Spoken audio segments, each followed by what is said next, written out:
Olá, alunos do nono ano, tudo bem com vocês? Estamos começando hoje o PET volume 5, a semana 1.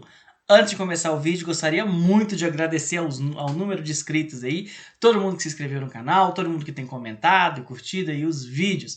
Muito obrigado mesmo. Se você ainda não é inscrito, por favor, se inscreva, curta, comente, compartilhe esse vídeo aí, ok? Vamos lá então, pegue seu caderno e vamos juntos fazer as atividades dessa semana. Essa semana a gente vai falar sobre o período democrático do Brasil. E aí o PET trouxe pra gente uma série de cards aí, né, com as informações de vários presidentes aí desse período. O primeiro deles aí, o Eurico Gaspar Dutra, né, que ele vai coincidir com o início da Guerra Fria, ele vai se aliar aos Estados Unidos, ele vai inclusive caçar o Partido Comunista, então o Partido Comunista vai ser colocado aí na ilegalidade, né? Ele vai colocar, né, vai discutir e vai aprovar a 5ª Constituição aí do Brasil.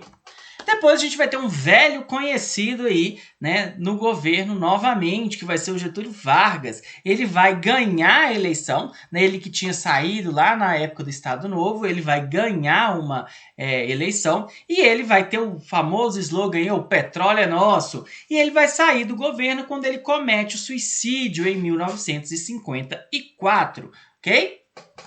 Depois a gente vai ter o Juscelino Kubitschek, o famoso JK. O slogan dele era 50 anos em 5. Então ele queria fazer um grande desenvolvimento do brasileiro em um curto período de tempo. Ele vai adotar uma política nacional desenvolvimentista, né? Então um grande desenvolvimento da indústria. Ele vai ser o responsável pela construção de Brasília, né? Só que, em contrapartida, a gente vai ter um aumento na inflação, das desigualdades sociais e também da dívida externa, ok? Depois a gente vai ter o Jânio Quadros, ele vai restringir bastante os gastos do governo, vai congelar salários, ele vai aumentar o preço de vários produtos, o que vai acabar causando aí uma insatisfação aí da população. Ele vai renunciar à presidência, né? Então ele acreditava que ele ia renunciar e não ia ser aceito esse pedido de renúncia dele, mas foi aceito e ele acabou perdendo o cargo aí. Okay? E a gente tem o João Goulart, que vai ser, né, o último presidente civil antes do início da ditadura militar. Ele vai ser apoiado aí pelos movimentos sindicais e estudantis. Ele vai passar por um período em que ele vai aceitar o parlamentarismo, né? Então, o que é o parlamentarismo? O parlamentarismo é quando a gente tem um primeiro-ministro, então não é o presidente que tem, o presidente não tem o mesmo poder, né? Quem tem esse poder é o primeiro-ministro. E após um plebiscito, né, que é como se fosse uma eleição, né, uma votação, ele vai acabar voltando ao presidencialismo, ele vai prometer fazer as reformas de base, a gente vai ver que são reformas na sociedade, reformas importantes aí dentro da sociedade, o que vai fazer com que ele acabe sendo deposto, né? Então ele acaba perdendo o cargo aí, ok? Bom, agora vamos às atividades. Qual é a importância de uma Constituição para um país? Apresente os principais aspectos da Constituição de 1946. Trouxe para vocês o seguinte: uma Constituição é um conjunto de leis que regem um Estado, ao mesmo tempo em que estabelece os direitos e deveres dos cidadãos. Então, essa Constituição, pessoal, ela é importante justamente por isso, né? Essas leis vão reger, elas vão ditar o que deve ser feito no país, vão ditar também os direitos e os deveres de cada cidadão. E a Constituição de 1946, o que ela vai ter de importante, os aspectos importantes aí? Ela vai restabelecer vários aspectos democráticos que tinham sido omitidos na Constituição de 1937. Então, a Constituição de 46 ela é importante justamente por causa disso, por esses ganhos que ela vai ter, né, em vários aspectos democráticos. Beleza? Vamos lá para a próxima. 2. O que são indústrias de base?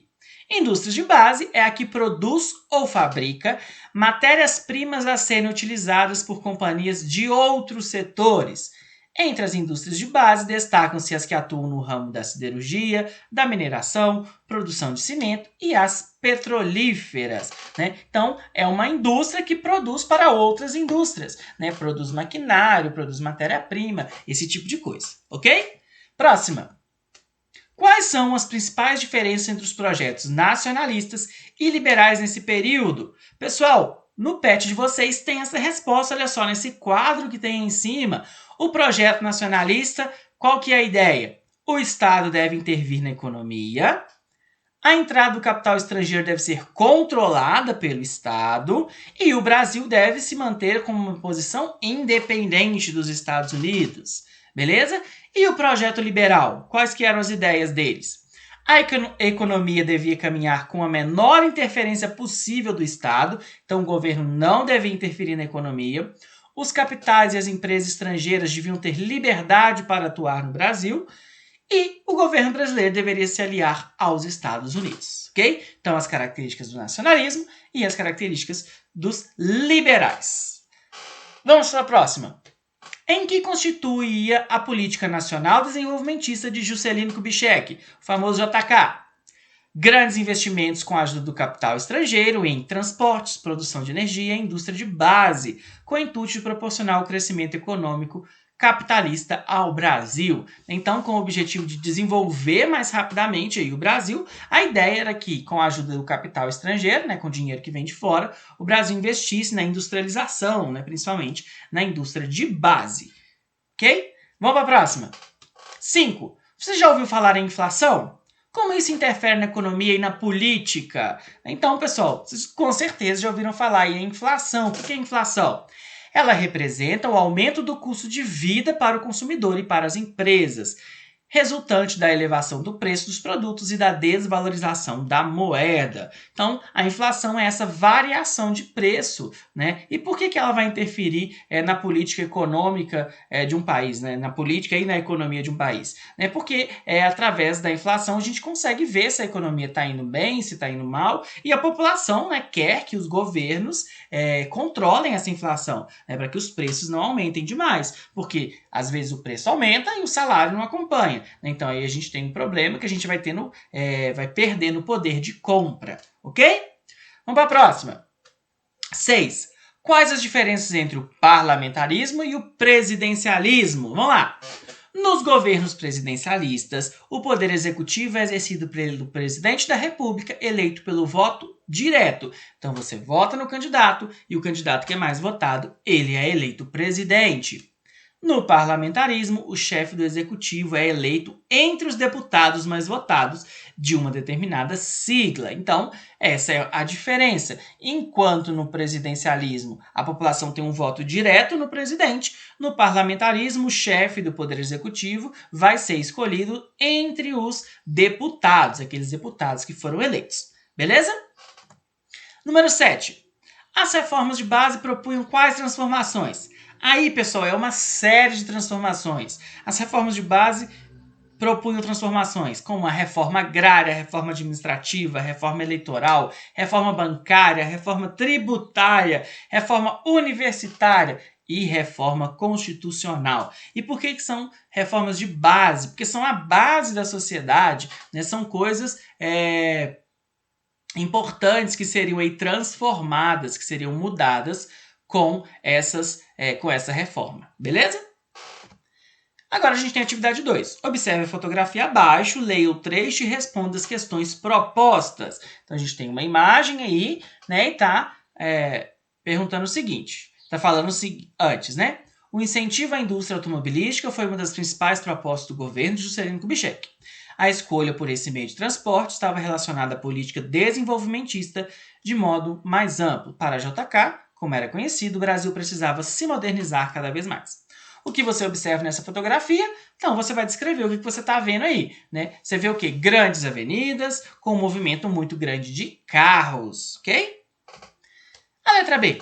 Podemos relacionar os elementos presentes na fotografia às políticas implementadas no governo de Juscelino Kubitschek, que foram reunidas no chamado Plano de Metas. Explique os seguintes fenômenos com base nas transformações que o Brasil vivenciou nas décadas de 1950 e 1960. Então, são 3 transformações aí e eu trouxe para vocês. Industrialização. A indústria ganha grande importância, recebendo muitos investimentos. Urbanização. Aumento da população em grandes centros urbanos. Então, as cidades começam a crescer. Fenômeno que está ligado ao último aí, olha só, êxodo rural. Mudança das pessoas do campo para as cidades, ok? Na letra C, com o crescimento industrial, aumentaram também as desigualdades sociais pelo país. As populações mais pobres iam em busca de novas oportunidades nos grandes centros urbanos. Isso significava deixar para trás sua cidade natal, às vezes sua família. Nem sempre essas pessoas encontravam um futuro promissor e acabavam vivenciando situações difíceis. A migração era resultado também da falta de emprego e condições de vida dignas.